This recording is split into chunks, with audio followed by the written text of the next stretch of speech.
Welcome to Farm Charm Chic. I'm Emily. Today's episode is a mega video full of 25 different French country inspired DIYs. You guys are going to love each and every one of these. Be sure to let me know your favorite down in the comments. If you like crafting, DIYs, dupes, hacks, thrift flips, or just creating in general, I would love if you would consider subscribing. If you do like any of today's projects, remember to hit that thumbs up, but let's get right into the video. They have these darling little plaques or little sign blanks at Dollar Tree, and then this is from Hobby Lobby in the wedding section. However, Dollar Tree sells little frames, so feel free to use whatever little vintage frame that you would like to, or vintage looking frame. Now I'm just removing the sticker from the back of this sign and I'm just sanding it down, and while I'm doing that, I figure I will sand the front of it. Mostly because when you pick up things from Dollar Tree, there can be scratches on them, or they can look pretty ununiform with how distressed they are. So I wanted to just kind of get out any blemishes. I wanted any distressing to be intentional and be what I put there. So I'm just going to go over all of this, the ridges, everything, and just kind of brighten this up and give it a really good uniform look. On this little frame here, I'm just going to remove the back completely because I'm not going to need it. I'm going to be gluing it onto this other sign blank that we have, and I'll just remove the pieces inside of it there because I don't need those. It's just like a little plastic film on the inside of it, not glass or anything. And then I'm just going to lightly brush over this with some white chalk paint here to kind of brighten it up so it has a good contrast to the back piece that I'm using, that wood piece, and I thought the white would be a really good contrast depending on what color your background is. You could easily do like a vintage metal look to this, would be really cute. But I'm just going over all of the sides. I have just a little bit of paint on my brush here and just going over all of those edges and details. It really picks that up, and I think it really gives it a nice look. Now I'll just give you a little peek at my creative process here. A lot of times when I'm wanting to use some scrapbook paper or something, I will try a few things, kind of set it up, see how it looks, see what I like. That galvanized metal paper I love, but it did not really pop well with the frame. And I do like the look of this leather paper, and I felt like the darker one was the best option, so that's what I end up going with. And then I just have some rub-on transfers from Dollar Tree. This is one they've had for a little while, and I've just kind of cut some of the little pieces out of this to put on here, and I just kind of haphazardly just make a collage of some of these vintage looking things. Now you could easily put an actual photo in here, a vintage photo of a family member. It would be absolutely beautiful. A drawing, anything. I mean, the possibilities are endless here. This is just something that I did to kind of go for this vintage farmhouse look. And I'm just using some hot glue around the back of the sign here, and I will just place this paper on here. You can see I place it down and then place the frame so I can center it how I want it centered there and see what I'm doing. Now I have this little key from Dollar Tree here, and at first I thought I was maybe going to put it on there, and then I thought no, it actually looks cuter off to the side. So this is where I'm going to end up gluing it, is right there, and I thought that looked really cute. Just another little element there, kind of adds that vintage tone. So I just use a little bit of hot glue and I just put that on the back of the key, and then I just place that back down kind of how I want it. Make sure it gets a good firm hold there, and I just thought that was a really cute contrast to bring that wood tones to the front of the piece where it matches the tones on the back as well. Now I'm just using a tumbling tower block to glue onto the back of my little frame here. If you want to put a little bit of cardboard or poster board or something on the back, cardstock even, to give that a little bit more heftiness rather than just the paper there. My cardstock paper was pretty, or my scrapbook paper was pretty decent, so I felt that it held okay, but just know that you're feel welcome to put a little cardboard there if you want to kind of beef that up a little bit. And then I'm just spinning this around to kind of get it as straight as I can while that glue is still hot, so I can manipulate the position of it there. Now, the frame itself looks absolutely darling on that back, but I thought it would be really fun to add a little bit of greenery. This is just the boxwood that comes from Walmart. I pulled off, I think I ended up using 6 pieces in total. I have 4 here, but then quickly decided I needed a little bit more. And I'm just putting a little bit of glue on that. And if you guys have watched my channel, you know I love to make 3D signs like this. And this one's a little different because I don't go around the entire edge of the frame. I'm just doing it on the diagonal. But I love popping out that frame or your centerpiece and giving a little bit of space, and then tucking some greenery in behind it. I think it really adds such a darling element. It gives it some texture. It's something unique and different that you don't see all of the time, but I really do think it looks really nice. So you can see here I'm just kind of struggling for a minute there to get this little piece in here. But I just glue all of those in behind and then hold them, and I do the same thing on the bottom to match it so they match on the diagonal. If you have a problem with any little hot glue like webbies or wispies or anything, I just use my heat gun to blast those. Be very careful with your boxwood that you don't melt it, but this gets rid of any of those little stringy hot glue things that we all absolutely hate as crafters. This is a great way to kind of get them just to kind of melt away into thin air. But look at how beautiful this little sign looks. I just think this is adorable. And I feel like if you really did have like a vintage photo in here of somebody in your family or something, how beautiful would that be? How fun would it be to have a vintage picture in here of like your great grandma and give it to your mom or your grandma or something as a cherished keepsake? I think this turns out beautiful regardless of the picture that you put in the center there. I think that this is such a lovely way to display a cute little frame, and I think it has that really rustic and farmhouse touch. What do you guys think of this one? Are you a fan of this one? I picked this basket up when I very first started my channel a few years ago, and it's been sitting waiting for the perfect project, and I felt like it was time to redo this. So I'm just wiping it off really good, and I'm also going to sand the edges because they were a little rough. And that way it's not going to be super rough. It'll be a little smooth. I just didn't want to get any slivers or anything, to be totally honest with you. This basket is beautiful, but the color is just not something that I have in my decor, that kind of almost like orangey look tone to it. So I thought I would totally paint this. Now, spray paint might have been a better way to go. I'm not 100% sure. I just kind of started painting it with my chalk paint, and I used this chip brush to do it, which a chip brush just has those natural bristles in it there. So you may get a bristle or two to come out, but it's very good for distressing and adding texture, which is definitely what I wanted. So I paint the entire thing white. It did take a couple of coats. It did take a little bit of time. And I'm just going to take some painter's tape here because I really wanted to add a stripe to it. You guys know I love to add stripes to things, and so I thought this basket would be the perfect thing to do that with. So I just taped off a little area, was just kind of eyeballing what would probably look the best. And I'm taking my vintage duck egg from Dixie Belle. But of course, when you're doing your projects, you're going to be matching your decor. So definitely pick a color that would be, I mean, even just a plain gray, I think would be really pretty and really basic if you wanted to, or even like a cashew type color would be really pretty. So just a little color, but not a lot, something to add a little variation. But it's very easy on the basket here to kind of go over the areas with that tape there. The tape does a really good job as far as being a barrier.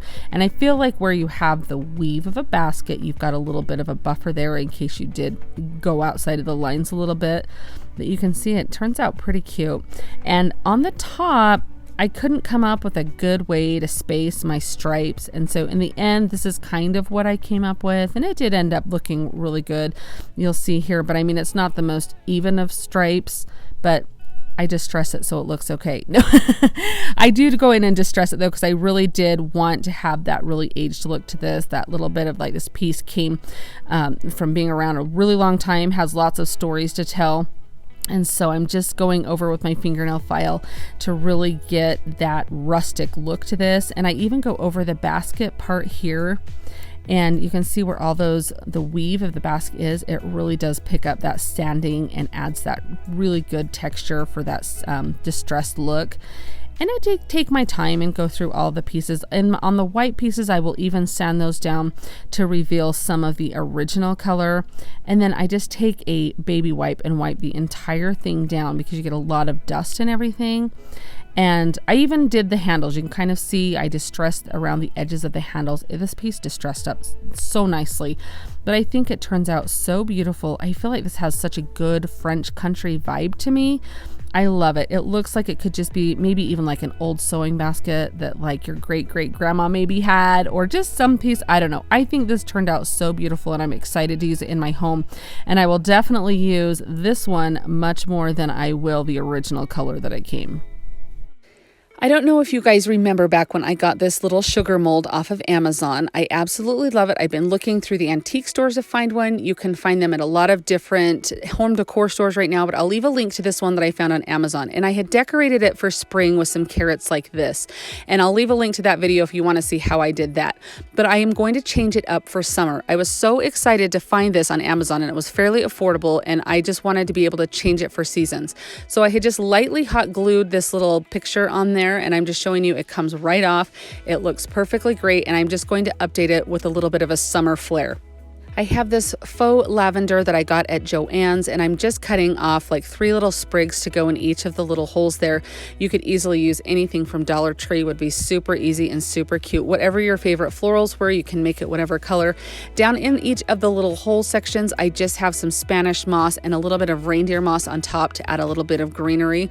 I did not glue those down in because I wanted it to be, I wanted to be able to remove it for different seasons if I needed to, if I had different ideas. Now I'm just taking some burlap ribbon, and I am just going to put this around all of the edges, and I will just glue it not to the wood, but I will just glue the ribbon to itself so it's easily removable when I'm ready to change it. Keep in mind that where this is not exactly straight up and down, there is an angle to it. The ribbon doesn't sit completely flat on the back. It kind of curves up, if that makes sense. You'll be able to see when I flip it over. And so it is going to go next to a wall, against a wall, so you would not see that. So just keep that in mind of where you're putting yours. I have this little chicken wire ribbon that came from Hobby Lobby, and I know this does not show up the best on camera. You can see it really well in person, the contrast. So if you were to do this or wanted to do a darker color of ribbon or something, I just thought this added a little bit of texture, and I loved it. Can you see how that doesn't sit completely straight on the back? Like it kind of goes up to a little bit of a peak, and that's just because this is kind of an angled cut that's to the piece of wood. Now I just kind of wrap the ends of the twine there, not the twine, I'm doing twine right now, but of the chicken wire on the back to make sure that that stays. And then I just take a few yards of jute twine and just wrap it around the chicken wire to add just another little element of texture there. And then I'm going to do a cute little bow to put on the front of it.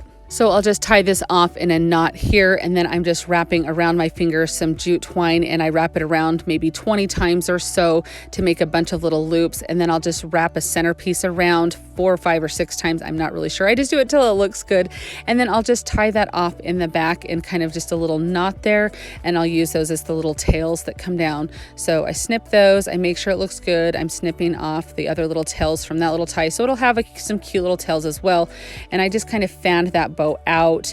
And you could do whatever color ribbon you want. These are just what I had here, and I know that they kind of all blend together here on camera. You can see them better in person, but a different color of twine would be absolutely darling, like a light color or something to have a little bit more contrast, but it really does look cute. I love how it turns out. Guys, I love this little sugar mold. I am so excited for every season. You'll probably see me do a few more of these to kind of give you ideas to style them, because it is so versatile.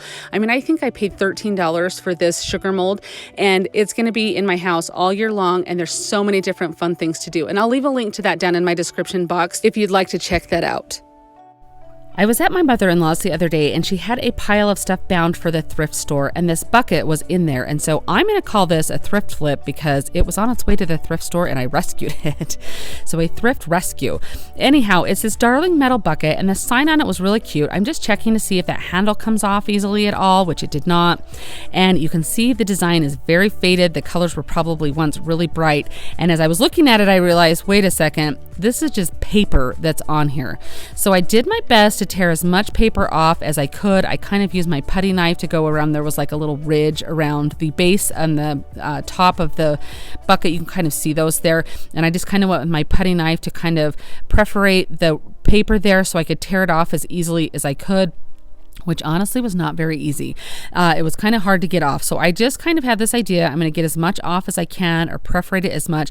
And then all I did is I went and I ended up soaking this in a sink full of water, like my kitchen sink, for probably about an hour. And this is after that, and so I'm just going to show you that it starts to come off pretty easily as I rub it with my finger. So I just take the putty knife again, and I'm just going to peel up as much as I can. And it does a pretty decent job this time of being able to scrape it off, but there was still a little bit. You'll even see some areas like you can tell that the water didn't even touch it because the paper was so adhered and water couldn't touch it. And so I had to end up soaking it again. Some of it just peeled off so easy, that top layer did, but you can kind of see in the center there, that's where that little dry spot was. So I took my sander, sanded it a little bit to kind of help break up any more of the paper that was on there. And then I took it back to my kitchen sink and let it soak maybe for 10 or 15 minutes. All I did there, which I'm sorry I don't have footage from in my kitchen, was I just took a sponge, and on the scrubby side of the sponge, just kind of went around all of these areas that you can see here. I actually was thinking this looks kind of cute, like the way it was there, but I just kind of scrubbed all of that off with that side of the sponge, and it came right off. And there was a few little areas when I got it back down into my craft studio, so I just used a baby wipe to wipe those off. Now, this is my first time ever using Dixie Belle paint. I found a cute little antique store in my neck of the woods that had a booth that had a bunch of different Dixie Belle paints, and I have seen a lot of different crafters use it, and I had never tried it. So I found this duck egg color, which I absolutely love, and so I thought this would be the perfect project to try this on. I'm kind of going for a vibe of like a French flower tin here, and so you'll kind of, hopefully I achieve that, or you think that I do. I love how it turns out. So I'm just very careful to go around the hardware on where the handle is, because I do like that color, kind of the rusty metal color there showing through. So I'm just very careful as I go around the edge of that, and I'm just using my heat tool between layers, because you can see how fast it dries when you're using your heat tool, so you can move right on. And honestly, it didn't like crack or anything like that. This paint is very well, I definitely can see why a lot of crafters gravitate to this paint, and I can also see why it is a little bit more expensive than your typical chalk paint. I was very pleased with it, and I'm excited to try some different colors and maybe even some furniture projects with this. If you guys would like to see some furniture flips or furniture makeovers, let me know down in the comments, because I love doing furniture pieces, and I haven't done a lot of them on my channel because I normally do a little bit smaller craft items. But if you guys would be interested in that, definitely let me know down in the comments, because I would love to start showing you guys some of those. Now, it took a couple of coats of paint to get the color that I wanted on there, the coverage I wanted. And I apologize that I realized I had not filmed me doing this whole stencil process, but I'm just using this little stencil foam thing from Dollar Tree, and I'm just using some black chalk paint and pouncing up and down. I kind of swirl it a little bit to get into those letters. This stencil just came from Dollar Tree. You could make your own stencil, use whatever, but I thought it would be so cute to put fleurs on there. I hope I said that correctly. I do not speak French, but that is French for flowers. I do know that, but I just thought that would be so cute, especially since I was going for the French vibe with it. And I end up putting some darling hydrangeas in it, and I just think it looks so cute. But I kind of take a little brush here. First, you guys, do you remember that sign I made a couple of weeks ago with the black paint on there, and I made the mistake of sanding it, and it made the whole project turn black? I almost did the same thing with this one, and was like, I caught myself and went, oh no. When you're doing black, don't sand over it to distress it, because it will turn everything black. You're going to distress it with the same color of your base paint, and you'll see me do that in a minute. But I just take a little detail brush and I kind of close in from that stencil there. I didn't really know how it was going to look. I don't know if it would make a difference, but I did it anyway, so that way you can kind of see that F and that E there. I just kind of made it look so it wasn't so apparent that it was a stencil. Anyhow, then I just take a dry brush technique, and I just take a stencil brush or a chip brush. Apparently I'm going to dry that off first there. Here we go. And I put a little bit of that duck egg on it, and then dab it off on like a paper towel or a baby wipe, and then lightly go over, because I wanted this to look faded and aged. And so I didn't want that black to be, you can kind of see here after I go a couple of times, it starts to have that more faded look. I probably could have started with like a dark gray, like an elephant color chalk paint or something like that. Might have even helped the process a little bit faster, but I kind of kept going until I got the desired effect. Now I took some apple barrel burnt umber paint, which gives a great rust color if you're kind of wanting to do a quick rust look. Now I've done lots of different rust techniques. There's the cinnamon technique, there's the technique where you use baking soda, different times that I've used like different colors of paints to get more of a authentic rust color look. This one I was just kind of going for, let's just make this quick and easy, and that burnt umber totally achieved what I wanted it to. So I'm just kind of dabbing it in natural places where the bucket would have aged as it was sitting out in the weather. You know, I like to make up backstories for my pieces as I'm making them, that this is just a forgotten bucket here that maybe has been repurposed for a flower bucket there, the French countryside. All of those thoughts go through my head as I'm making my projects. So I'm just taking along the edges on the bottom and then around the hardware from that handle.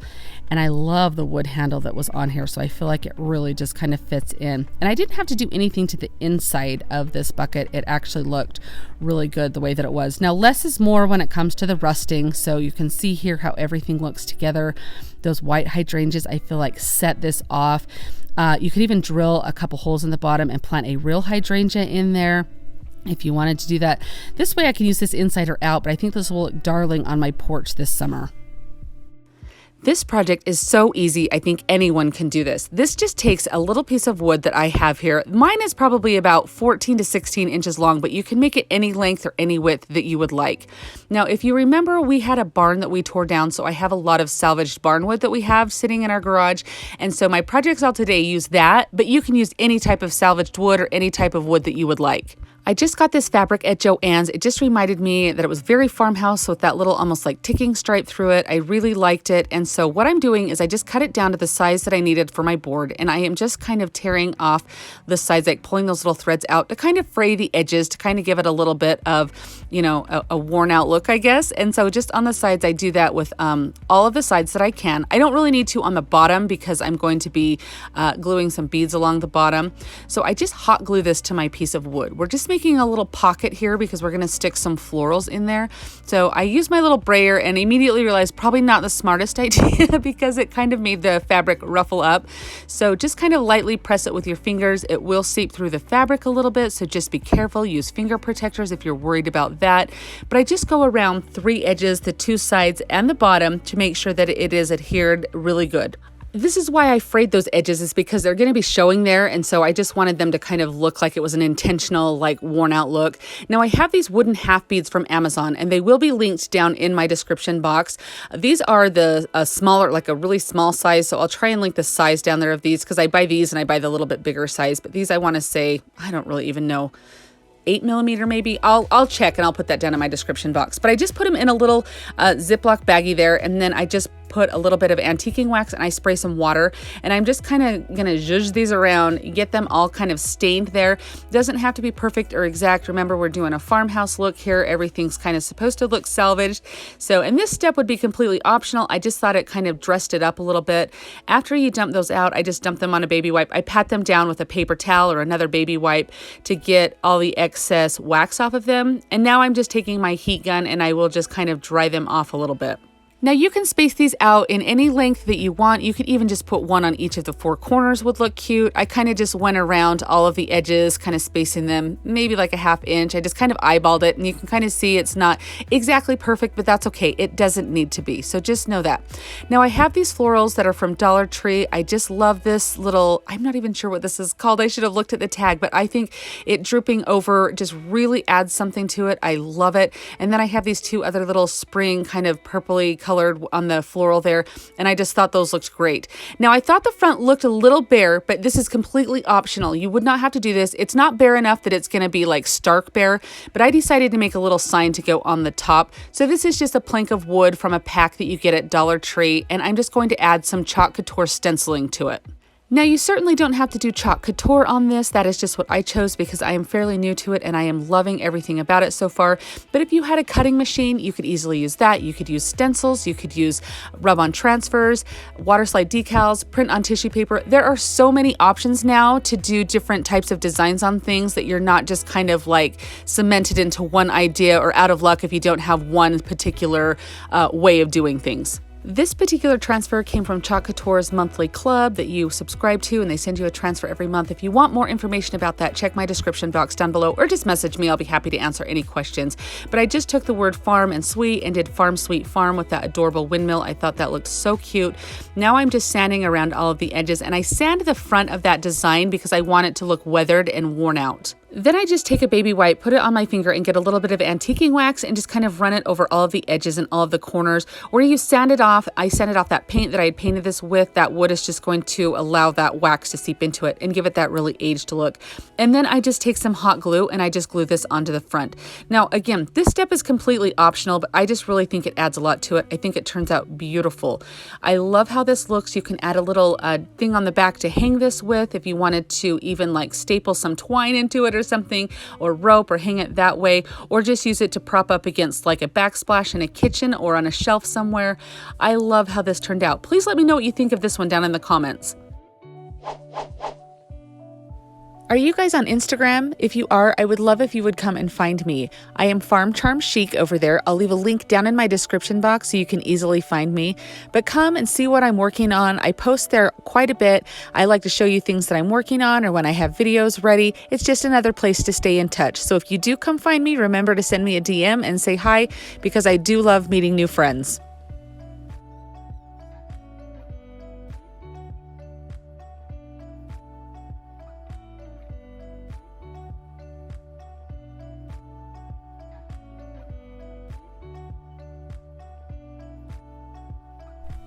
I love looking through the seasonal sections at the thrift stores and finding all the fun finds. This little tin spoke to me and I thought it was so cute. However, I wanted to kind of leave. I like the season's greeting on the other side and I may do something with it for Christmas, but I kind of liked the back side. I actually liked that seam coming through, and I have this little stencil from Dollar Tree that I thought would be so cute on here. So I am just wiping this up. Now this was not actual rust. I think it was painted to look rusty like this. So it wiped up really well, and I just taped down this stencil so I didn't have to hold it with my fingers. That way I could sit here and do everything I needed to get this stencil transferred on here, but not have the stencil slipping from side to side or anything. So I just put a couple little pieces of painter's tape on there. Now I'm just using a stencil brush from Dollar Tree. I'm just pouncing up and down in motion. I do a little bit of swirling. Somebody mentioned to me that works pretty well. So you just want to make sure that you don't have a ton of paint on your brush, because that's when you start to have that seepage that comes with going underneath the stencil and creating all that mess that you really don't want there. So you can kind of just see I'm going like around in a little bit of a circle or a pouncing motion, either way, just making sure that all of those areas get covered. Now when I'm doing this, I do let it completely dry and I do a second coat because I wanted that to be a little bit thicker on here. I think it transfers really nice though. You can see when I take this off, I think it looks really good. I'm just trying to make sure that there's no places that I want to go back, because once you take that off, it's really hard to match everything up. But if you bend it down and there's a spot you maybe didn't get as well, you can kind of place it back over and touch it up. There was a little spot on the edge you could see that I needed to wipe with just like a wet paper towel or a baby wipe to get off, that I kind of had gone over on the side of the stencil. That cleaned up really, really easy. Now I'm just taking my Emery board. I love using fingernail files for distressing and sanding because I love how easily you can handle them and they get into the little small areas. Now I do want to just let you know that obviously if you want to leave the stencil, just find how it was in the beginning. It looked beautiful that way. I love pieces when I'm making them to look like they have a history. They've got a good story to tell. There's something that's been around for a little while. So that is part of why I love distressing pieces. I know it's a matter of personal preference. I feel like I probably am a broken record saying that over and over, but every time I distress anything, I will have somebody comment on, oh, you ruined it. That's fine if you think that. I mean, that's up to you, what you do with your distressing on there and whatnot. So now I'm just taking a little bit of green paint here. This is like a eucalyptus color, I believe is what it is. And I'm just smearing a teeny bit. I wanted it to look like it had a patina, like it's been aged, has that history, has a long story, that it's just been left out somewhere. And I just go wherever I feel, just so lightly. And then on the edges when I do it here, like I do it on the little wires that go up over to here, you can see on the edge there, just to make sure, or just to make it look like it's been sitting out for years and years. And I'll even rub some on the sides here. And when I do that, you can see I dab it down on the paper towel, and I'm just using my finger here. And when I dab it on the sides, I will just kind of rub it in almost, I mean, you barely can see this, but it's just enough to make it look like it's like actually aged like this. So I think it turns out really, really good. Completely optional, but I just really love how that ends up looking with that green touch on there. Now, of course, we just need some flowers. I'm just digging into my stash for these. I have just so many different florals sitting around. So whatever you would want to put in here, you could definitely change it out for the seasons. Remember that on the back side of this, I've got that Christmas one. I can flip it over for Christmas time and have a cute Christmas one. And I don't know, maybe I'll redo that in one of my videos closer to Christmas, that I will update that side of it, because I feel like it did maybe need a little something extra. But look at how beautiful this turns out. I think this is amazing. I love the colors of it. I love the drooping flowers with that design on there. I just think it looks so vintage and farmhouse, something that you would just definitely find in the French countryside. Do you guys like this piece?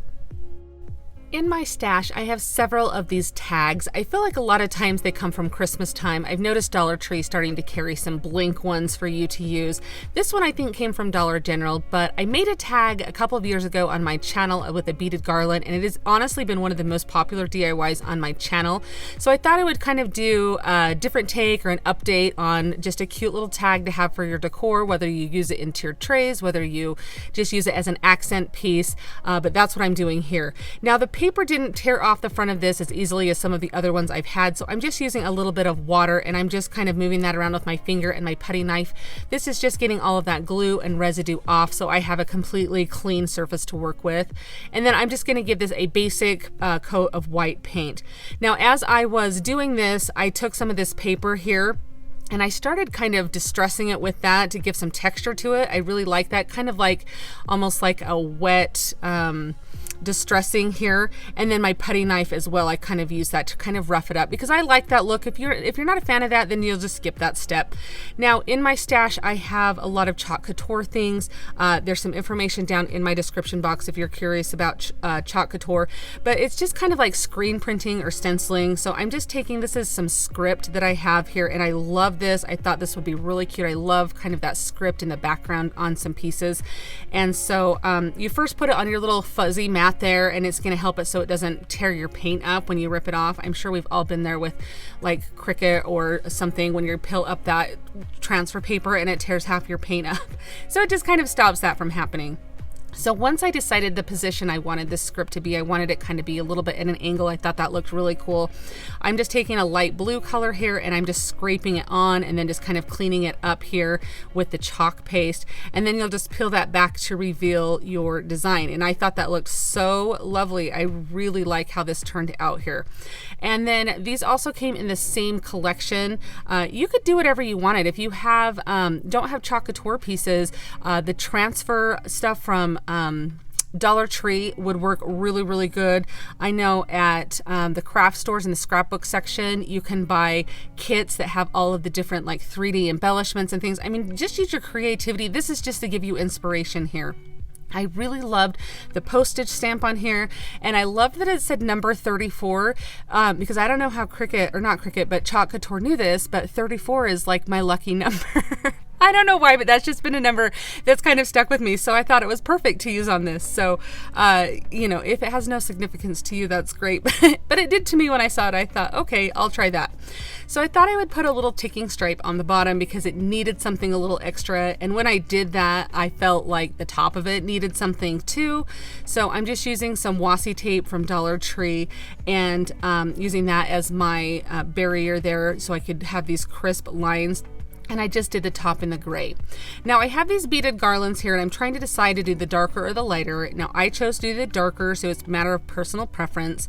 I buy these at Hobby Lobby. They usually have them at fall and Christmas time, and they're like meant for, you know, garlands or things like that, these beaded garlands here. And I buy them when they're 40% off. They end up being $6. It's the cheapest way to buy beads, plus they're already strung for you. So you can see I didn't have to string any of these. I just cut it off. I'll take the extra beads that I took off there so I could tie these off, and I will put those just in my bead jar, so I'll have some extra if I need them. And then I'm just taking the end that was already tied for me there. It's a loop, and I just stick that through the tag there and pull the beads right through. And that's what's going to affix this to my tag there. And then of course I thought it would be fun to do a tassel on the end. So I'm just taking a piece of wood and wrapping my twine around it. I do it about 20 times or so. Just depends on how thick you want your tassel. Also the piece of wood, the larger it is, the longer your tassel is going to be. So keep that in mind as well.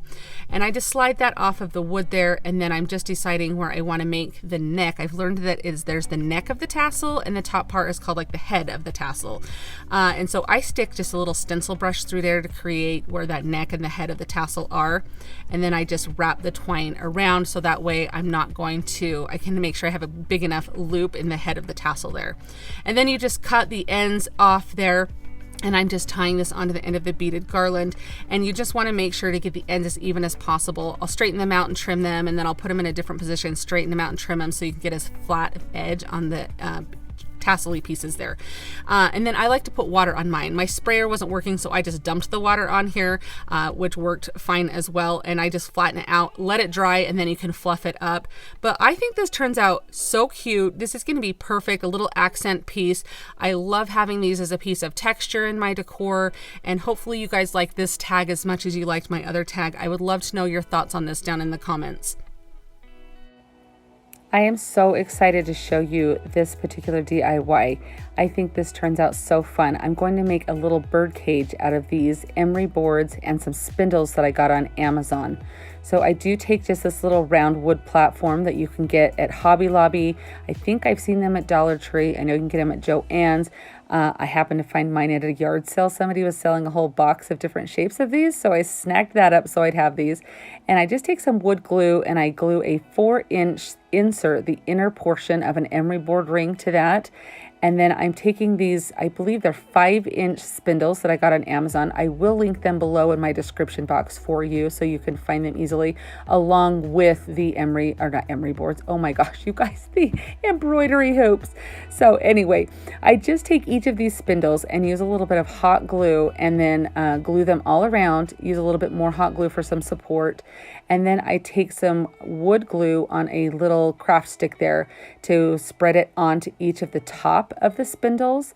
And then I take another insert from an embroidery hoop and I clamp it. I use my little Dollar Tree clamps to clamp it on to give it a good, strong, secure hold.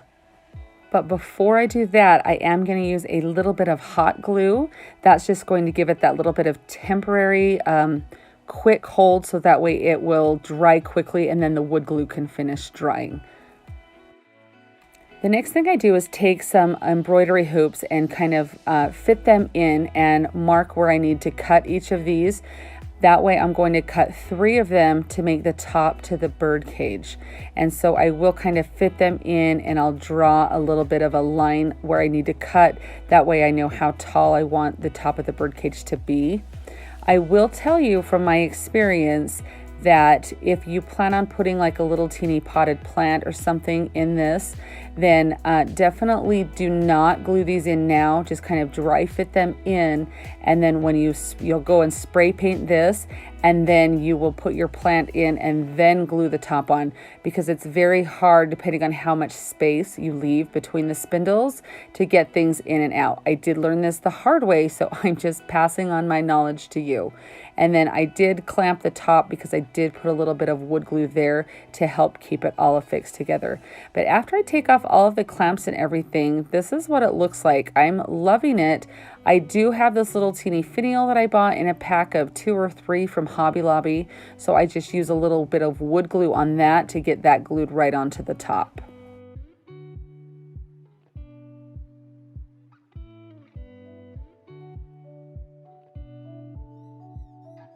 I did spray paint it this kind of steel blue color. It was late at night when I spray painted it, so the footage was extremely dark, but you've all seen me spray paint before, so you know what that looks like. But I love how the color turned out. I will link the color of that down in the description box.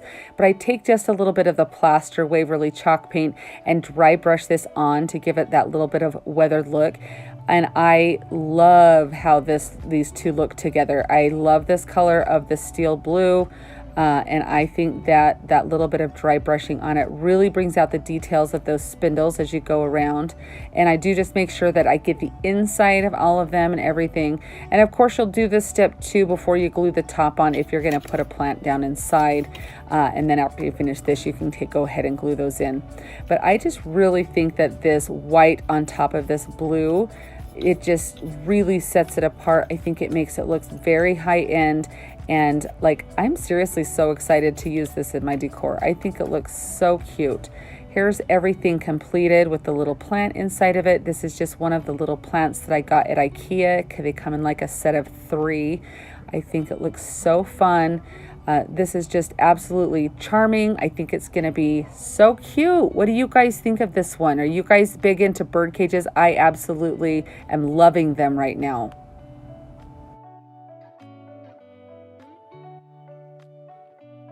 I had some wooden blocks that I had picked up at a yard sale, and I just gave them kind of a whitewash. And now I am just going over them and I am painting a faux ticking stripe to kind of match all of my other French farmhouse bee decor that I'm doing. And I just freehand this on here, so it does not have to be perfect. You can tell that I am not by any means able to paint straight lines, but it ends up looking okay in the end. I was a little skeptical, but I think it ends up looking okay. After I get all of those stripes painted on all of the sides of these little blocks here, I go in with some white paint on a little chip brush here, you can kind of see, and I just kind of distress that even more so it does look a little bit more faded. I have been asked by several people to give a little bit more thorough detail on how to print on tissue paper. So I am just taking a regular piece of copy paper and a regular piece of tissue paper. One side of the tissue paper kind of has a shiny sheen to it, and the other side is more of a dull, softer side. So I like to print with that shiny, slick side down to the paper, so that softer side is what is up, what goes through your printer. So I just take a corner of the tissue paper and move in a little bit on my paper, and then I am just placing tape down to tape the corners really well. After I get my first corner taped there, I will just take a pair of scissors and I am just going to trim the tissue paper down to fit on my paper so I can tape all of the edges down. Now I have seen a couple of different methods on how to tape your paper down. This is how I've had the most success. You can bring the tissue paper around the edges of your paper if you want, just as long as that paper fits through your printer and doesn't rip or anything. And this is how I've had the most success. After I cut it down, I just tape all of the corners down, making sure that my tape covers that entire corner so nothing's going to like get caught in my printer. I then take a couple of pieces of tape and I tape along the edges. I don't want any air getting underneath that tissue paper and having it bubble up when it goes into the printer when it starts printing, and this helps prevent that from happening. So I will just feed this through my printer just like a normal piece of paper now. So whatever side you put your paper in, so you want the tissue paper where the ink comes through. Does that make sense? So I'm putting it so it will print on the tissue paper on the paper. So when I first printed mine, I printed it and it came out black, like very dark. You can see here. And that wasn't really the French like farmhouse look that I wanted. So I went ahead and redid my image in Canva, and I just printed these in Canva and did a gray color. You can see this one, the tissue paper did rip a little bit, but it did not rip any of the images, so it's still okay. So I'm just going to, you just cut around these. You can, I don't like to tear it because I don't want to risk tearing my image. So at this point, I just cut these off here until I get my little tissue paper, and you just take that off of the paper, throw your paper away, and you're left with these darling images printed on the tissue paper. Now I've had several people tell me that they sell like water pens to do this with, or specific things to do this with. I don't have those on hand. I'm not going to go buy one because it works just fine to use a little paintbrush and a little bit of water and do the method this way. If you have one of those brushes or want to invest in one of those, go for it. I don't see the need because I do this every once in a while and this totally works. So, but I just want you to know there is that tool out there, and every time I do this, everyone tells me about the pens. I am well aware that there are the pens. This works just fine for me. So I just kind of go around my image a little bit with a little water on that brush, and then you're able to tear away that tissue paper, and it kind of gives you a little frayed edge. So when we decoupage this onto our blocks, you're not really going to see the edge of the tissue paper.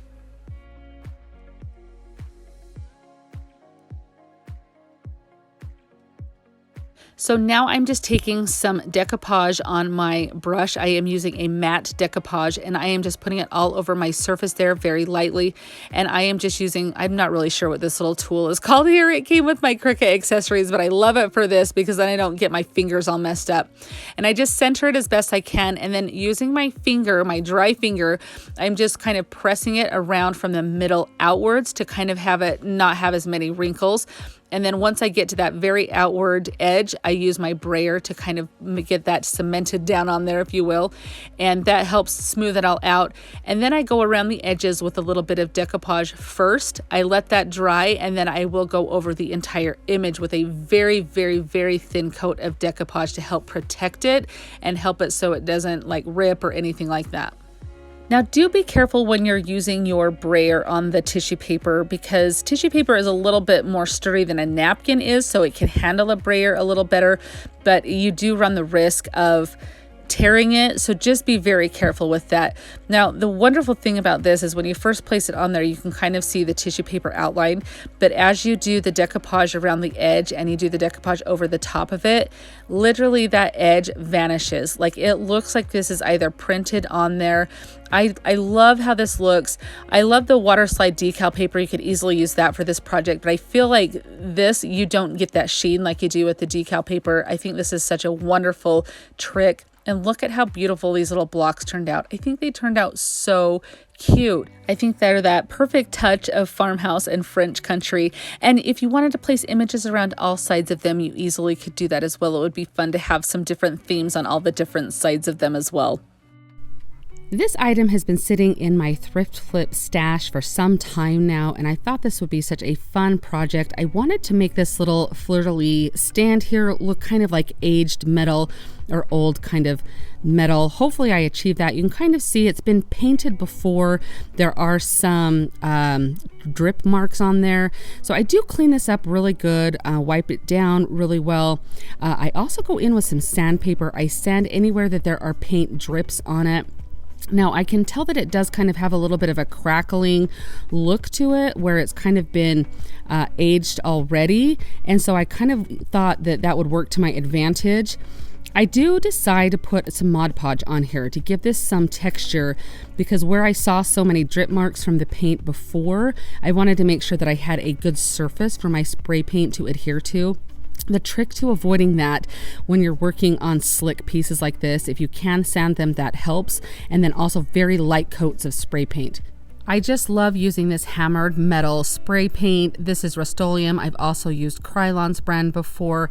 It gives that texture that you saw on the lid there to your pieces, so it does look like that hammered metal. Just work in really light coats here so you can kind of see how I started there, and I just worked my way around the entire piece. I let it dry thoroughly in between coats, and it has this reaction that happens that gives it kind of that bubbled texture, that hammered metal look. Now I took it down into my studio after it dried because it was still a little bit shinier than I wanted. I did kind of want a little bit more of an aged look to it. So I'm just taking some antiquing wax. This is just a water-based antiquing wax. This is the kind you can get at your craft store or Walmart. And I'm going all over the entire piece, making sure to push it in all of those little nooks and crannies that this piece has so it would have that totally like aged old world look. I did wipe some of it off in areas that it was a little heavy on there, and then if there were any areas I wanted to go and darken back up, I just put a little bit more. But I am very happy with how this piece turns out. I think sitting like on my porch or in my home or anywhere, this is going to give a perfect old world French country look. I love this. This type of piece, if you were to buy this metal, would cost so much money, and it was perfect for a thrift flip. What do you guys think of this piece? At the craft store, you can always find some cute little wood cutouts. These are some cute little birds that I happen to cut out myself, and I'm just going to show you the process of covering these up or painting them, painting them because I feel like you can find a lot of different wood shapes in the different sections at the craft store. Now I have two sets of these. Each set of three I'm going to do a little bit different. They're going to look almost the same, but not quite. So I want you to pay attention and let me know which one you liked the best. So this first set here, I'm giving a very thorough coat of paint to. I give 2 or 3 actually to give a very good coverage. Now this second set here, I'm doing more of like a messy coat of paint. And so I'm just going kind of haphazardly all over the bird, not necessarily paying attention to getting every nook and cranny, just kind of like a pre-distressing, just giving it a very aged look from the get-go with the paint here. Now, and I do this with all 3 birds in each set. So you can kind of see them taking shape here and tell the difference between each set. Now I have this cute stencil here. I thought this would be a really fun stencil to use on these. Granted, you're going to see that it's much bigger than my birds, and so I can kind of turn it around and do different parts of the stencil on each bird. And I am using one of my new most favorite colors of paint that I've ever used, and it is the Vintage Duck Egg by Dixie Belle Paint. I absolutely love this color, and it turns out so beautiful on these birds. Now I just twisted each bird around on the stencil just to try and decide which part of the design I wanted on them. I wanted them to all look the same but yet different, not be completely cookie cutter. And I just am using a stencil brush with that duck egg on there and just going in an up and down motion. I'll even swirl it in some areas. You just want to make sure that your stencil is down really good before you start swirling it, because you don't want any bleed through. But I really do love using stencils, and I think they're so fun, and I like the different looks that you can get. I mean, you can see those different birds up there, how the pattern is different on each of them. And the coverage that this Dixie Belle paint gives is phenomenal. This is the first time I've ever used their paint, and I'm totally sold. I can't wait to try other colors. If you have any other colors to recommend, definitely let me know down in the comments. This by far is one of my most favorite colors of paint. I think it's just the perfect like grayish, bluish, greenish. I don't know how else to describe it other than that. So after I got my stencil and the paint on, I went ahead and sanded each of the edges. Now to me, this gave it a much more high-end look, something that was more custom. When you look at these items that you'll see in the different types of boutiques and stores, you'll see that they do have the edges finished like that, and I really just felt like it gave it a really crisp look. I also thought it would be fun to go over the actual stenciling there to give it a little bit more of a faded look, so you can see how that looks there. And then I did the same thing on all of the birds, and I even did the same thing on those birds I gave the messy coat to, but they just kind of had a lighter look. You can definitely tell the difference between the two here. Do you guys have a set that you prefer? I definitely think the messy coat set was faster to make. So if you were going to sell these, then definitely, if you like that one was definitely the easiest, but they both have a good place. I think they both turned out really pretty. I found this candle holder pedestal at the thrift store, and I thought it would be a really, really good piece to have. So I kind of thought about what I wanted to, like how I wanted to paint it or what finish I wanted to give it. So I ultimately decided to cover it in complete white chalk paint all over. So it takes about 2 or 3 coats to completely cover it. Now this is glass, it's not metal or anything. So it's not something that I'm going to like put outside or anything, but I wanted it to look kind of garden inspired, like maybe it was like a piece of wrought iron that had been painted and then was like the wrought iron was starting to show through. So I'm just going in with like some elephant or some dark gray chalk paint to distress this, and it has a little bit of detail on the very top, like the lip around where the candle would sit, that really picked up that detail really well. And then all of the little ridges that are on the base of the candle holder, it really picked up that distressing well. And so I just kind of went in. You can always add more, so go with a little bit and keep adding. And then you can also add some white paint back over the distressing if you feel like you've added too much to tone it down if you want to. I really wanted to make a moss ball to sit on top of this pedestal, and in the floral accent section of my craft store, I found this little like wicker ball almost, and I bought this garland. It was on sale for 50% off, so it was $7.50. If I tried to think of some different ways I could actually make this, like get a form for this moss ball. This was the best that I could come up with for the price. So if you had something on hand already or came up with something else to use as your base, that would work too. But what I'm doing is I just zip tie the end of this garland onto what is going to be the base of my moss ball. And then I wrap it all the way around one way, turn it around and wrap it all the way the other way. So that way it's wrapped around twice and it is like crisscrossing, if that it all makes sense. So it goes like north to south and east to west. Once I zip tie both ends down to where the base of my moss ball is, I am just breaking apart all of these little teeny vines that are coming off and all these little stems, and I am just tucking them into the grapevine on the wicker or the wire, whatever. It's several different elements that are there. So I'm just tucking it in as I go around to make sure that this is completely covered. Now I just picked a greenery, like a garland that had a lot of little leaves like this that would easily tuck in. So if you're going to recreate this, you're just going to look for something that has a lot of long stems that you can stretch around. So you can kind of see how that went all the way around there. Now I'm just taking some jute twine and I'm just going to tie it on the base there. And then I'm going to wrap this around several different ways, directions, everything to hold that moss down. And it also looks like this moss was, that's what's holding it down onto the ball, and that was the look that I'm going for. And I go around maybe like 15 times or more. I mean, it's quite a few times that I go around. And if there's any pieces that are really sticking out that didn't get tucked in, I make sure that the twine is tucking those in as well. You can kind of see, I'll go back over and make sure that that goes on those. And once I get this as wrapped as many times as I want, I'll just cut it off and I'll return back to that place I designated as the bottom of my moss ball. And I will just tie it off in a knot there. And then I go back through, and if there's pieces that need to be tucked in under the twine, I do that. Or if I want to pull them out, because I want it to kind of have like a fluffy feel, I guess would be the best way to describe it.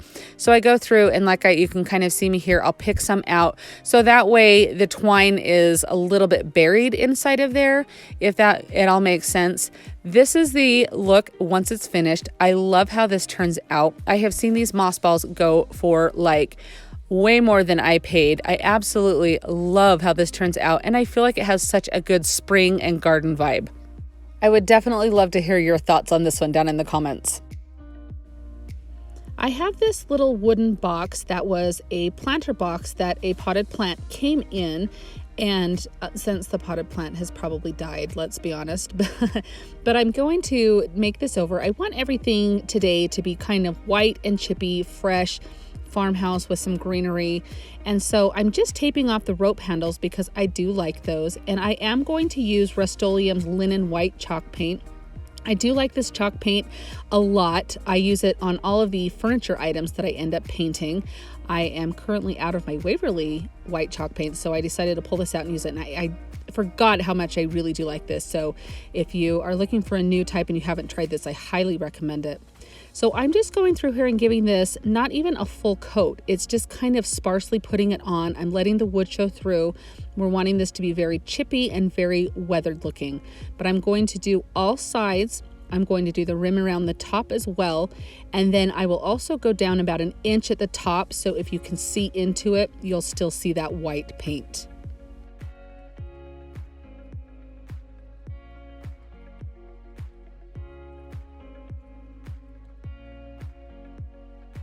So for the technique I'm going to use here, I actually picked this up from Rhonda over at the Distressed Princess, and I've never done this before, and I was so amazed at how well this worked out. So I'm going to print on tissue paper. So I just cut tissue paper small enough to tape on a regular size piece of printer paper. You actually want it taped like this very well around all of the edges. I will leave a link to this graphic down in my description box. It just came from the Graphic Fairy. But you just print as normal. You just feed the paper through just as normal so it prints on the side that your tissue paper is on. And I did want to just show you that the painter's tape does peel right off the tissue paper without ripping it very easily. And you can see that it's just, it looks great printed on this tissue paper. I decided to rip around the print, so that way when I put it on, I felt like maybe it would blend in a little bit more with the wood. So I'm not sure if cutting it would give it the same effect, so you could try either way, but I did just go through and delicately ripped around the graphic here, and I just put my finger there to stop it from tearing up in certain places.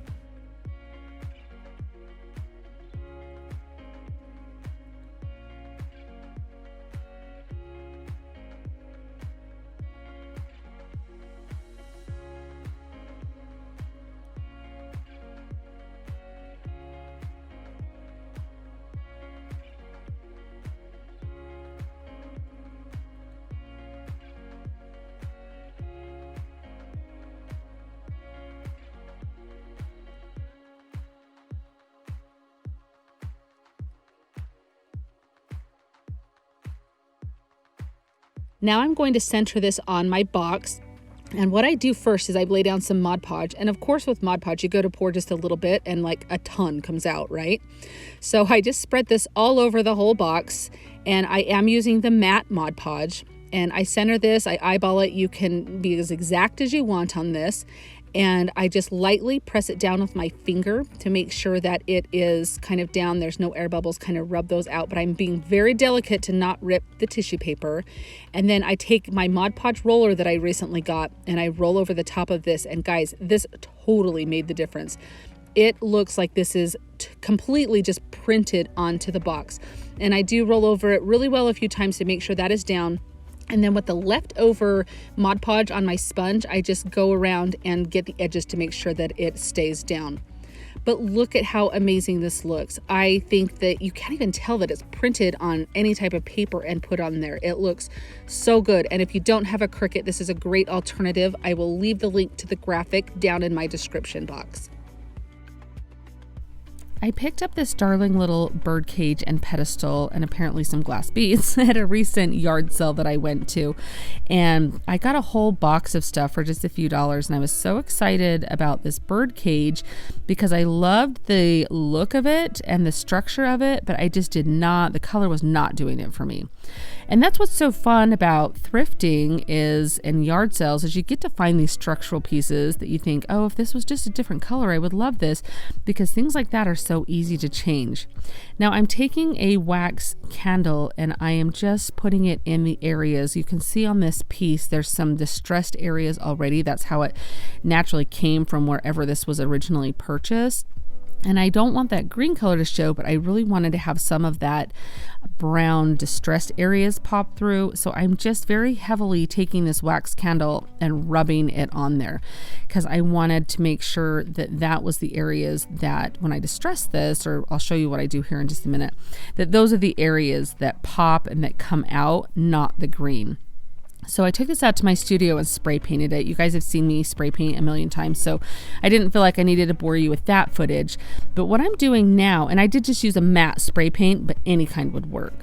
I'm taking my heat tool. I had a viewer tell me to try this with this wax method, and I really did like it. It turns out really well.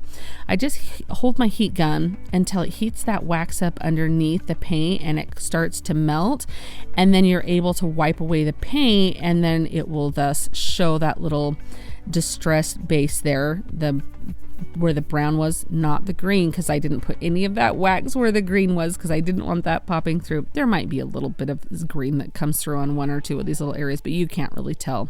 And you can always go in and touch it up with some paint if you really don't like it. But it was such a fun process to try. I've recently tried this wax method on another piece that I did recently in a video, and it worked so well. So I was very happy for this tip of using my heat tool to heat that up. And you can see I just hold it there to melt it. Just be careful not to burn yourself, obviously. And you can see I just hold it there and then it just wipes right off. I mean, it was so simple and easy, and I really did like the contrast. This birdcage ends up being so beautiful, and I can think of so many different ways that I can use this in decor in my home, so I'm quite excited about it. Now, I just did the same thing on this top part of the birdcage. Takes a little bit of time to do this, but it ends up being so pretty. And you can also, if you don't want to use the wax or use a heat tool, you still can just rub it off or sand it off, or even take like a putty knife and scrape it off. So if you don't want to have to use the heat tool, that's totally optional. It did just make this process a lot easier.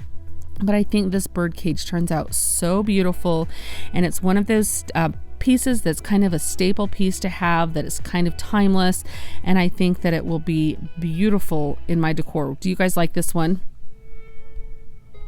I have been loving these little succulent displays I have been seeing. This one is from Kirkland's and it will be our inspiration piece. Now you may, if you've watched me, remember this piece from Easter time that I created.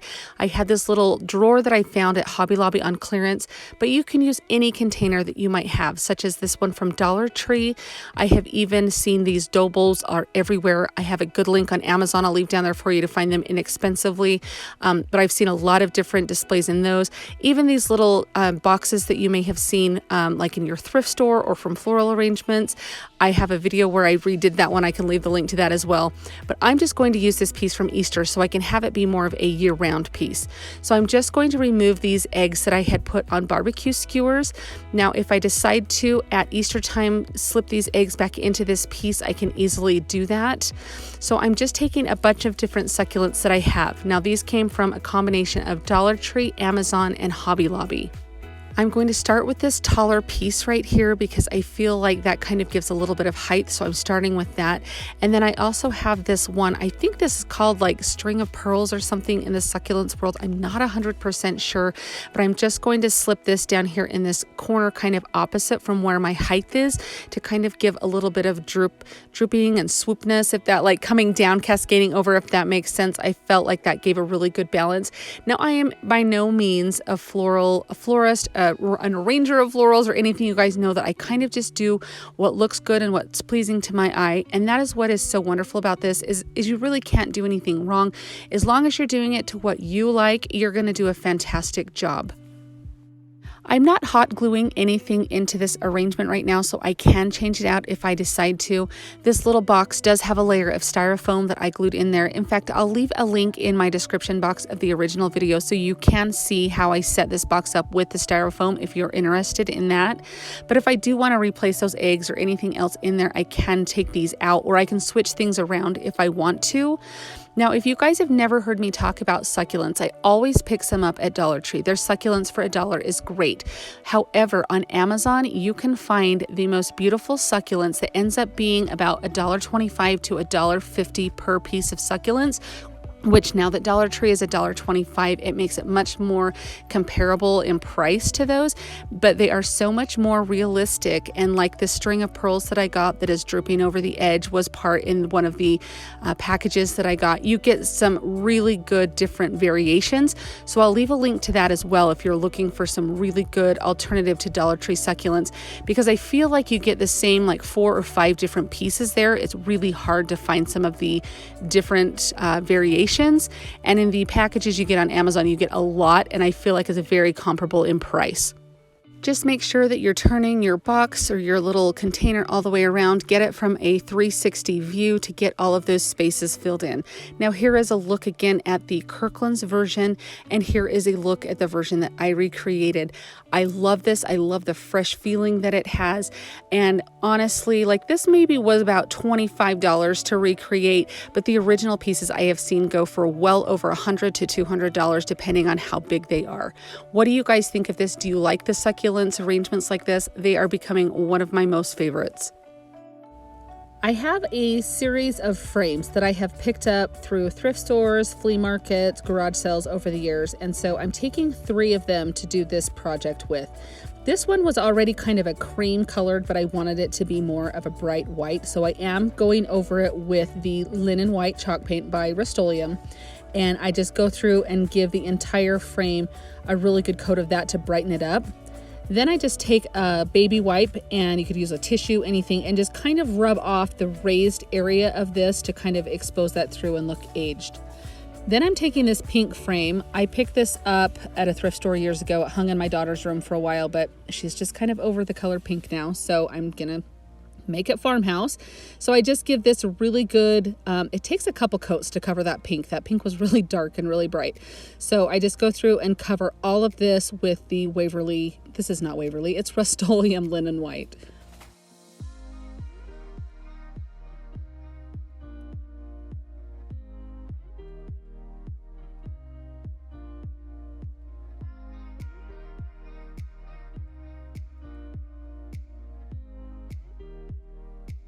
After I get the desired amount of coats of the white paint on, I take a baby wipe and I use some elephant chalk paint by Waverly, and I go through and rub it and dab it kind of on the raised areas of this frame. This is what's going to age and make this look weathered. And I just go through until I get it how I want that, light in some areas, darker in other areas. And then I go back in with the chalk paint and I just lightly brush over the top to kind of dull it down a little bit and make it look like it's kind of that layered look where it is kind of aged in the crevices and everything. And I just go over this and keep repeating the process until I get what I want. With this last frame, this frame is huge, guys. I don't know if you can fully get how big this is, but I had to zoom way out. But it is cracked in areas. The print is very faded and damaged. And so this is a very nice painting. As I was tearing this apart, this is so sturdy, but I had to rip everything out so I could get the print out of the middle. So I just kind of went to town and ripped the back completely off. And then I pried open the little prongs here so I could get the print out.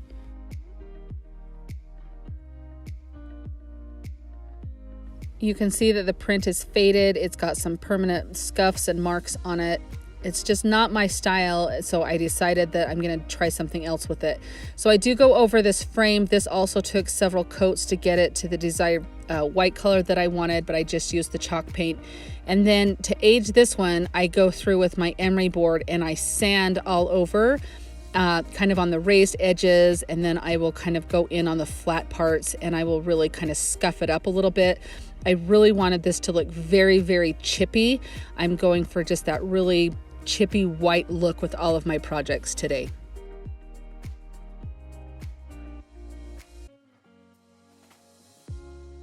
One of my daughter's books had been ripped and torn in several pieces, and so I kept part of it that was still salvageable, and I'm using that to cut out some little scalloped pieces. And what I'm going to do is Mod Podge these over the back of the print that was in the picture.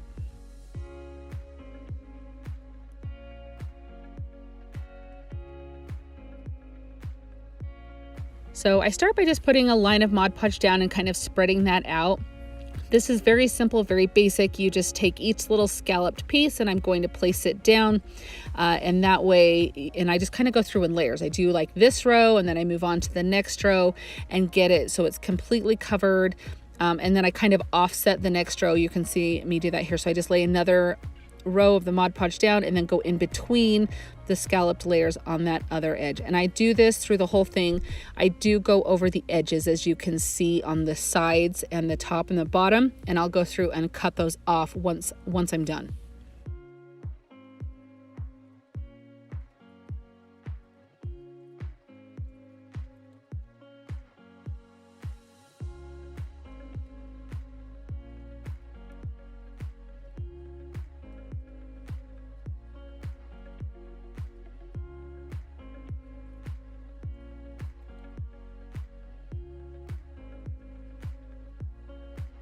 And then after I get this all trimmed up, I do just slide it back into the frame and get it all pressed down in there. And you can kind of see what it looks like there. It just adds a little bit of texture element to it. I am so excited to put these frames in my house. I think they look so great. They're so farmhouse. I think that the chippiness on them is perfect. The aging and the weathering. I really do like how the pages that I cut, the scalloped edges out, look in the back of that big frame. It was rather empty to not have anything in there, and I feel like that was the perfect thing to add in there to keep it kind of that really simple, clean white look. So let me know if you guys have ever done anything with old frames like this down in the comments. I would love to know what you guys have done with them. This is such a fun and quick little thrift flip here. I found this darling orb here and I do like the yellow color. However, I wanted to match kind of my decor lately, and so I did just paint this with some Dixie Belle paint. You can use whatever kind of paint, but I'm loving the vintage duck egg color, and that's kind of the theme that I'm going for with some of my projects today, so I wanted them to all match. So I just cover it completely with that paint and let it dry. And then I'm taking my white wax and I'm just going to paint over the entire surface pretty heavily. Let that kind of dry, and then I'm just going to take a baby wipe and wipe all of the raised surfaces. So that white wax is just going to stay down in all of the little crevices that are there. And that way you can have the detail of this beautiful design show up. And so it's pretty simple, pretty self-explanatory as you're watching this, of how easy it is and what you do. And you can always go back and add some more wax if you wipe too much off. You can always go back and add a little bit more of the original paint color lightly, but look at how beautiful. I love that way that distresses that. Now, to take this one step further, I'm taking a little bit of gold paint. You might be able to use Rub and Buff on here. I've never actually used that, but I have this gold metallic acrylic paint, and I just very lightly put some on a paper towel, and then kind of, not a whole lot, I mean just a little bit, and I'm rubbing it very lightly over these raised areas so you have a little bit extra contrast there. I just thought that that would almost give it kind of a brassy look here, or like an aged brass, I guess. I just really thought it looked really pretty, and it's so fun to see the designs on this little ball pop and kind of come to life with the different colors that you use there. You can kind of see how that ends up looking there, the contrast. Do you guys like this? Is this something that you guys feel like is easy enough that you guys would like to try this? I think it turns out beautiful, and it's kind of a nice little piece just to have to tuck into your decor to add a little bit extra element. I just love it. This was the perfect craft my stash item for me, and I have a bunch of Hobby Lobby clearance items that I just keep a big bin of. You guys know I'm a big fan of checking out that sale section at Hobby Lobby, and I had this sign that came from there that was like, I can't remember what the price tag just said on there, $1.50 or something. And then I have this candlestick, which is concrete. It was very heavy, and I knew when I bought it that I wanted to do some type of riser with it. So I'm just showing you guys, look, I'm actually measuring something. I don't measure anything, so I really had to point out that I actually tried with this one. I just found the center and then traced around that. Now I have this big long piece of trim. This just came from my hardware store. You can just buy it down where the like your baseboards, they'll have like trim on that aisle too. And I've made several projects out of using this. So I just cut it at a 45-degree angle. I measured the size that I needed, and I did just use my hand saw. I didn't use like a table saw or anything to do this. I just used my miter box, like little miter box table saw. Hand saw, excuse me, to do that, which I'll have linked down in my description box because I love using that. So, and it's very simple. And then I just measured these to be a little bit less than what the sign was because I wanted them to be a little bit of trim here, because that is going to be the flat part of my riser. And then I just used some super glue to glue these down. Hot glue would probably work, but I just felt like super glue was going to give me a closer fit, and it was going to work a little bit better over time. So that was why I chose to do that. Now the sign has a little bit of raised text, and this is the type of super glue that I work with all the time. So I'm just showing either of these. Now the sign had a little bit of a raised area. I should have sanded that off, but I didn't realize at the time it was going to be an issue. So I'm just pointing that out now. Now I'm just using some E6000 and some hot glue in the areas where the E6000 is not. So that can kind of give me the quick hold, and then the E6000 can dry and give me the permanent hold. Now, of course, as I'm gluing this on right now, I'm realizing that I forgot to take the price tags off of the back. So I do go in and take that off so you can't see it, but remove that beforehand. But for some reason, it just didn't dawn on me until after I glued it down, and I went, whoops. So I spray painted this outside because it's finally warm enough to spray paint at my house. And I'm just showing that on these edges here, we're going to put some antiquing wax to get in all of the little grooves of those pieces. Now, those trim pieces are completely optional. If you don't want to mess around with having to go get something extra, or you don't want to cut anything, I get it. Totally optional, just a different thing of decoration. I just kind of love embellishing things in different ways. So you can see that I put a pretty heavy coat of antiquing wax on this trim here, and then wiped it off, so it just kind of helped pop all of those little nooks and crannies there. It kind of helps to see the detail. And then I do brighten up the top of it with a little bit of chalk paint dry brushing over it. And then here I'm just distressing the edges with some antiquing wax around the whole thing to kind of give it that aged look. So not just the trim was aged with the antiquing wax. So I just go around all of the edges. I also go around on the candlestick portion. I don't think I showed that on here, but I did do that. So look at how absolutely darling this looks. I think this is beautiful. I really think that trim sets this off. Now I really wanted to do something extra here. So to put on the top of it, I've seen like rustic metal pieces on the top of risers. So I bought this at the wedding section at Hobby Lobby, which is the best kept secret Hobby Lobby has for crafters is the wedding section. Always check there. This was like, I can't even remember how much I said, $1.50 I think it said on this little tin bucket here. And I'm using just some regular like white vinegar, just the kind you buy in the big jug. I use it like in my dishwasher to help my dishes, and some paper towels. I'm trying to age this. I've never done this process before, so this was totally new to me. So I soaked all of these paper towels very liberally in the vinegar, and I am just putting them all around the metal on here. And I read this on Pinterest to do this. I've also seen some other crafters do this on a smaller scale with like safety pins and bells and things.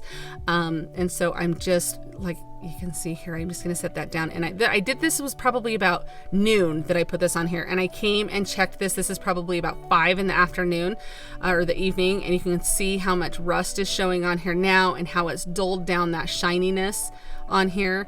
And I decided at this point that I want a little more rust. I mean, you can easily leave it like this, but I mean, this is like 5 to 6 hours or something. So I put it all back on, and then I leave it overnight. So if you really want it to be really rusty, do this and leave it for 24 hours and see what happens here. So this is the next day. I'm taking this out, and you can see the paper towels are showing like tons of rust there, and you can see how aged that gets. Now I think because I placed the paper towels so close to it that maybe if I'd let a little oxygen get in there, the reaction might have happened a little bit more on the things. But I mean, I'm extremely happy for my first time with how this came out, and it was such a fun process to do. It does smell like vinegar, so keep it in your garage if it's gonna bother you. Mine was just in my basement, and really I couldn't smell it unless I was right next to it. So I'm cleaning off the bottom because my intention was to glue it to the top of this riser. And this is what I would have used to do that, and some hot glue for the temporary hold, and then either super glue or E6000 for that permanent hold. But I decided not to do that. So I'm just showing you that that's how you would glue it on. But I thought the versatility would be much greater to leave it not glued to it. So here it is just on its own. It's darling. It definitely has that farmhouse look. I mean, I'm thinking next, I'm like, I want to get a big Rubbermaid bin to do this in with some watering cans or something. But here it is on top of the riser. I think it looks darling on there. What do you guys think of this process? Is that something that you would try? I picked up this really dated frame at a thrift store maybe like a year ago and have just been waiting for the perfect project. And I have picked up a few of these little plastic stick-on tiles from Dollar Tree, and I have seen a lot of pictures of like the tin, like the pressed tin like this, that has been very distressed, like in a frame. And I thought I would give it a try with the Dollar Tree press on tile. So let's see how it turns out. The first thing was I cut it down to size, as you saw, and now I am just going to cover the complete front of it in white paint, and it does take a few coats. So now to address the frame, I wipe it all the way down, and then I am going to cover this in white paint as well. And it does take 2 or 3 coats. I want it coated really, really good. Now I want this frame to pop against the white of that tile that's going to be in there. So I'm going to put a decent amount of antiquing wax on my brush and kind of dab it so it's not going to be goopy when I put it on. And I'm going to go over all of the edges of this frame. And I maybe do like 2 sides before I dip it back in my antiquing wax. And then I pay special attention to like the corners and stuff to make those stand out. I just felt that the frame had a very dated finish on it to begin with, and so that's why I decided to kind of paint it white and go over it, and I end up doing a lot of this antiquing wax on it because I wanted a good contrast and I liked this look a little bit better. So again, you can see I dip it in the antiquing wax, and then I'm just going to go over, and as it gets lighter on your brush, you're just gonna like press a little bit harder, and it just really gives a nice finish to it. And then using this metallic acrylic paint, I am going to go over all of the raised spots. So I put it on my brush. I wipe my brush off a little bit so it's not going to be globby when I put it on. And then I'm just going over the tile, and you can see all of those little raised areas it picks up on. So I go completely over the whole tile. And then I am also going to use some elephant chalk paint to kind of bring in a little bit darker feel to it as well. The feel I'm going for is I want it to look like it was painted at one time, like it was that dark steel color, metal tin, whatever. And then like as the paint wore away years, on those raised area, that it looks distressed. So that's the feel I'm going for. And so as well as doing the elephant chalk paint and the metallic paint, I also go in and dry brush a little white over over it as well to kind of mute down some areas. And honestly, I just do that all over the whole thing until I get the feel and the look that I want between the metallic, the elephant chalk paint, and the white. So I just peel the backing off of this tile and I just stick it directly on the mat that came into the frame. And you notice there that it wasn't quite long enough. So I did just trim a piece off from the side that I cut when I cut it down and just painted it and everything to match. So I am just using some super glue and I will just press down until that has a firm hold there, and then I will just cut it to match the mat on the back. And honestly, when you're looking at it, you really cannot tell that it's there, that it's, you know, not one piece. And I'm just taking my staple gun and I am stapling it directly into the frame here so it's nice and secure. And oh my gosh, I love how this turned out. It is such a great layering piece to have in your decor. I just love this. And you can see here I added a wreath to the frame, and I just think it turns out absolutely beautiful. I would love to know your thoughts on this down in the comments. This is another project that I absolutely love. It's one of my most favorites of all the projects that I have done from Dollar Tree. So I'm just taking some garden fencing and I am going to cut off the little stakes at the bottom, and then also these little latches that come on the side that you would use to hook like another piece into it. And so that way we've got a little bit more of a flat surface area to work with on the edges. Now I am just taking some zip ties and I'm going to zip tie this together so that way it makes kind of a cylinder shape here. I'm going to make a bird cage using this. So I just want to make sure that this is really tight together. These little zip ties are from Dollar Tree. They're just found in the automotive section, and you get a pack. There's like black ones and red ones. So they're super nice to have on hand and everything. So I am now taking some embroidery hoops and I am going to, the size that I needed was the outer ring of the embroidery hoop. So I'm just taking the metal pieces off. Now, if you wanted to keep this completely to Dollar Tree, you would just use some like Easter basket handles or like the pail, sand pail handles or something like that would probably work really well also. So I'm just going to hot glue these in kind of in a crisscross pattern to make the top rounded dome to the bird cage. This part did take a little bit of time because I wanted to make sure that it was all like put together really well. So there was a lot of gluing and then clamping and letting the glue dry, moving on to the next area. And then even with at the very top, I wanted to make sure that there was not like a big space or anything between all the embroidery hoops where they met. So I was gluing each layer there on as well and clamping that. So just beware that it took a little bit of time to do this, but it looks really nice in the end. Now I did get these little finials. This would be completely optional, but I found these at Hobby Lobby in a pack of like 3 or 4, and I'm just going to cut that little end piece off and then glue this on the top.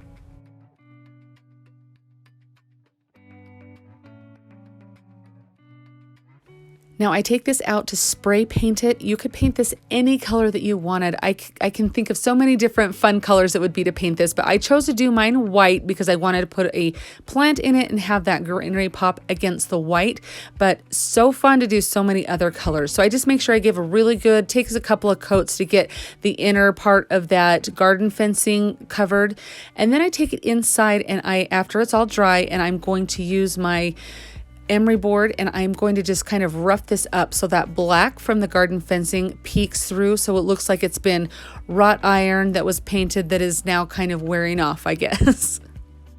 Now, since the top, the embroidery hoop does not have that black color underneath, if I was to sand it, obviously it would just be the natural bamboo color that comes through. And so I am just using some elephant chalk paint.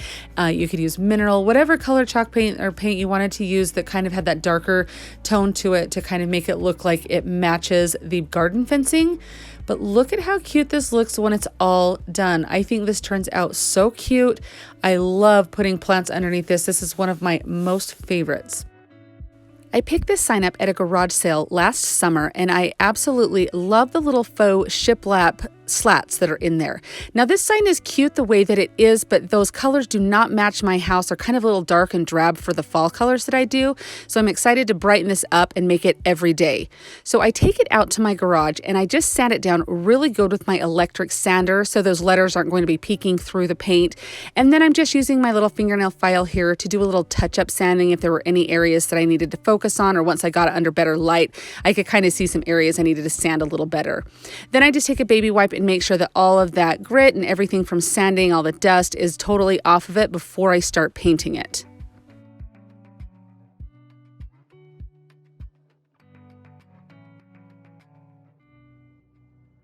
I really like the black color that is on this frame, and it makes it so simple to leave it that color, and it really works with the project that I'm doing. So I just tape it off so I won't get any paint splatter or anything on that. And then I just take some chalk paint, and this is where you can customize it to your own decor. I really like the white shiplap look, and so I'm just painting white chalk paint over these slats here.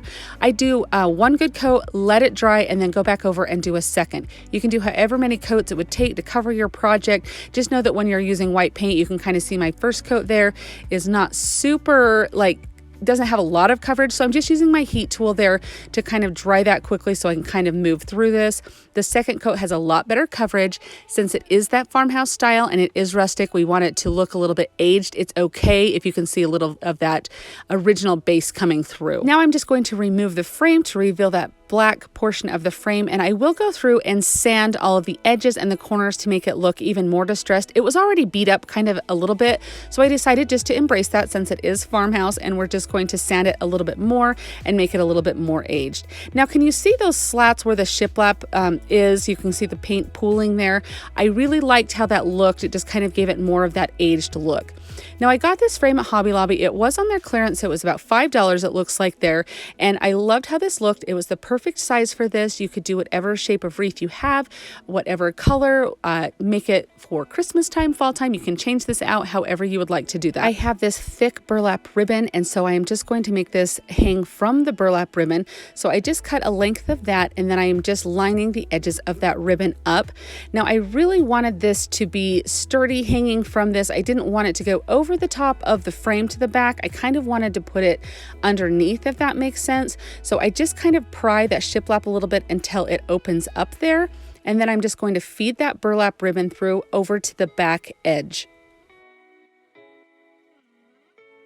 Once I have that through and I have my slat pressed back in place, I am just going to cut that ribbon off. It only needs to be over just a little bit. You don't need a lot hanging there. And then I'm just going to use some hot glue to kind of give that a little bit of extra security. I glue the base portion and then the middle, and I just press that down until it's dry.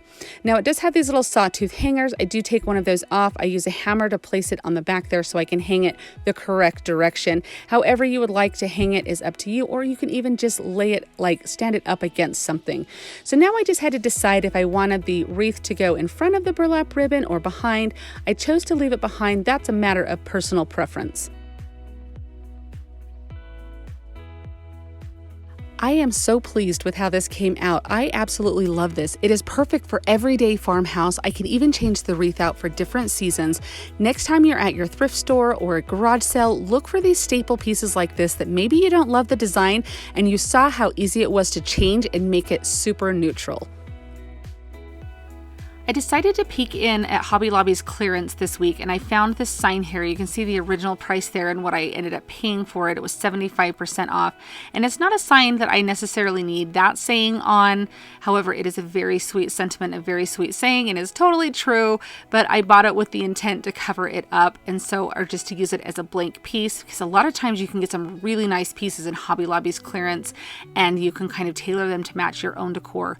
So I'm just going to use some of this removable wallpaper from Dollar Tree. I love this little herringbone pattern that is on this with that faux wood, and I thought it would be perfect for the project that I'm doing. So I'm just using kind of like a little X-Acto type knife there to cut the edge to get it to be an exact fit to go in here.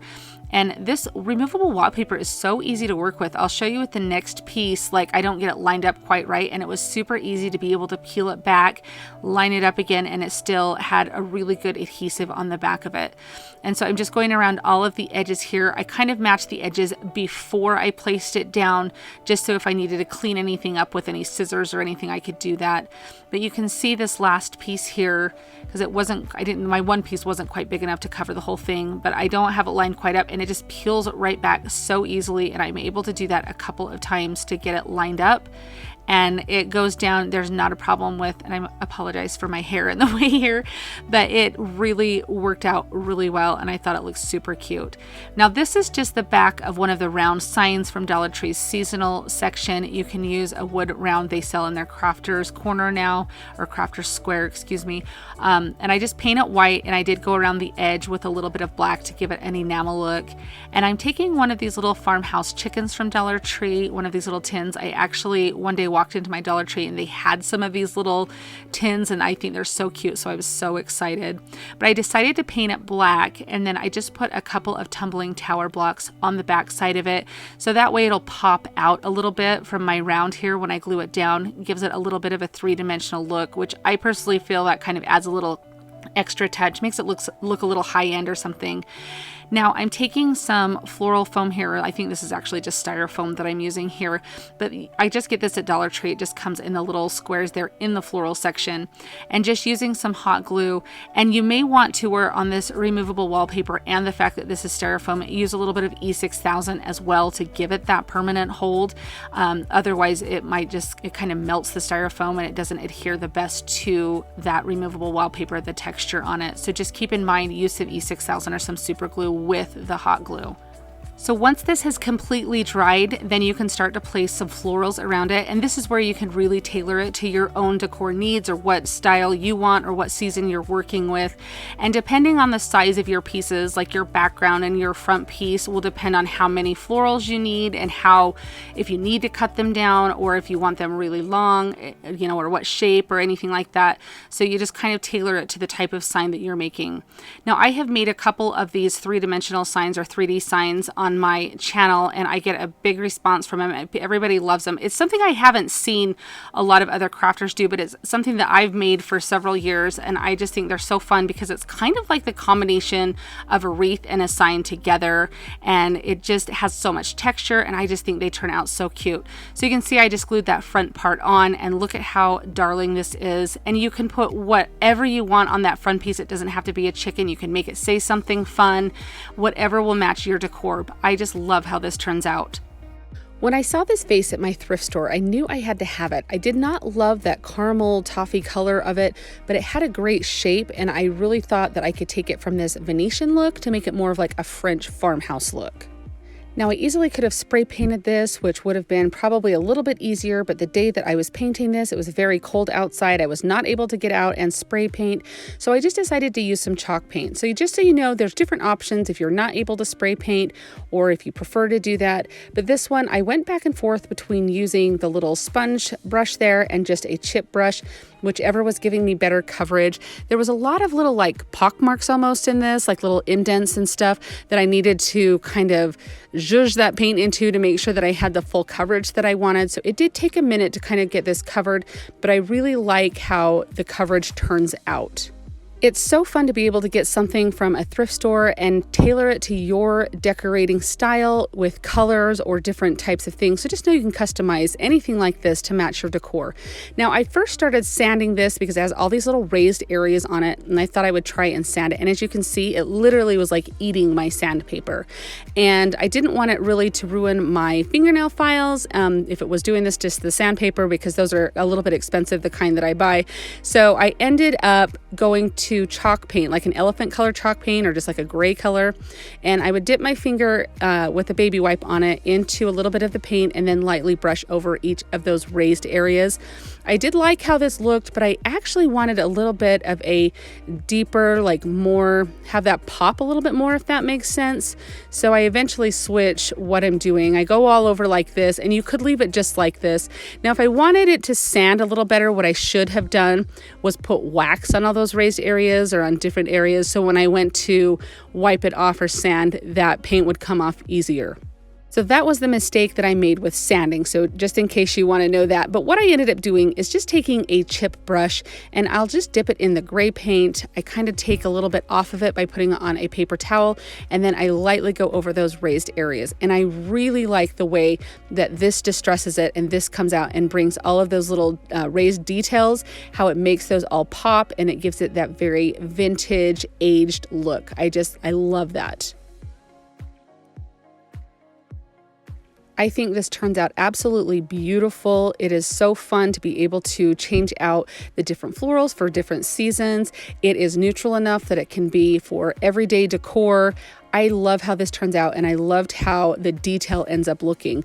What do you guys think of this little vase here? Do you like it better when it was the caramely color, or do you like it better now? Do you guys see a lot of these raw ironwork pieces at your thrift stores? I'm starting to see them more and more, and I thought this was a really beautiful piece, and the price was right, and I thought it would be really fun to grab and do a little makeover on. Now, this is such a large piece that I can't fit it all into my frame, so I'm just showing you here what the whole thing looks like there, so I'm sorry that I kind of have to zoom out a little bit there. But the first thing I do is I'm just going to wipe this down. It was very, very dusty, and so I obviously, when I paint this, I don't want to encapsulate all of that dust. So I'm just cleaning it off really good. It took a minute or two because it had all those little swirls and swooshes and everything. So I just took this outside, and I'm just going to paint it white. I'm just using some spray paint to do this. It takes a few coats because you do have to get in all the little nooks and crannies that are there, and then flip it over, do the back side, everything. And just make sure that you get a really good coverage. Now, you could definitely paint this in whatever color that matches your home. I really just wanted a nice, fresh, almost like springtime or summer type vibe, just that really like white and green. And I wanted to distress it so it looks like it's been something that has been sitting out for a while. So of course, after I spray paint this, and I know it's funny when I talk about spray painting it and the coverage, and then I'm going to take it right into my studio and distress it, but that's kind of how I roll here. So once I get the desired coverage on this and it's completely dry, I take it back into my studio and I just take a fingernail file. I love using fingernail files to distress. Just because of the shape of them, I feel like it's really easy to get into the nooks and crannies and everything. And I feel like it works really easy. So I use a fingernail file a lot. So if you've never done that with your crafting, I highly recommend it because I feel like you can, I wouldn't be able with a sanding block to get into a lot of those little swirly swooshes and everything there, but with a fingernail file it makes it quite easy, and it's firm, so it works really well. So I just go over the whole thing just to get that. Now you could easily also do some like black or some dark gray chalk paint and distress it as well with a brush. I just went ahead and sanded it, and it turns out really nice because that black shows through when you sand it there. But I just think this is so beautiful. I think above like a doorway, or if you have like a cute grouping of photos on your wall, something like this above it, or even hanging vertically on a space. I'm thinking above the window of my kitchen sink, maybe, if this will fit there. I'm thinking it might look really pretty right there. But I just think for a very simple project, other than drying time on the paint, this takes just a few minutes to do, and I felt like this really freshened up this piece. What do you guys think of this? Is this something you would try? This is such a fun, easy project here. I have this, I got it at Hobby Lobby. You can see it was like $2.99 that I got, and I'm just removing the sticker off of the front here. I removed it off the back as well, and this is a great sign for what it is, but we're going to change it up. I love looking through the clearance section at Hobby Lobby or even Walmart to find signs that are on sale that maybe weren't so popular or left behind, because as a crafter, I love to change things up and repurpose them and use them for my own. And so I'm just using a fingernail file. I love using a fingernail file in my crafting to sand. I can manipulate it really well. I just really love using those. So I sand off all of the words.